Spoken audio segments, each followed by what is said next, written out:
Kupal, ano gagawin nyo kapag ganitong ginawa ng pusa sa sisiw nyo? Putang ina. Pa! Ba't nakaka-high blood? Pakain ka ng pakain tapos kakainin lang din ng pusa yung sisiw nyo. Tignan nyo yung tsura ng pakpak ng sisiw nyo. Ang sisiw nyo ng sisiw ko. Oh no! Umalis ka naman dyan. Oh, di ba?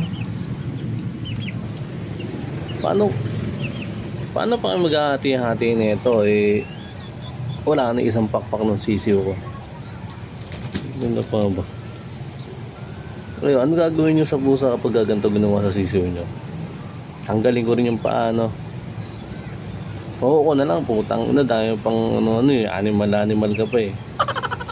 Pag ginawa sa sisiw ko, makakasuwang ba yung pusa niyan? Hindi, di ba? Nangahip mo. Grrr! Huwag kang mag-alala karating. Bibigyan natin ng hustisya ang ginawa ng pusa sa'yo. Pakpak ang ginawa sa'yo, ulo naman ang kukunin natin sa kanila. Kaya yun din, huwag ka nang mangialam, ako na ang bahala. Baka balikan ka nun. Kailangan natin makuha ang hustisya para sa kapatid mo, Kenteng. Hindi matatapos ang araw na to, tatapusin natin yung pusa na yun. Okay? Okay ba? Okay daw.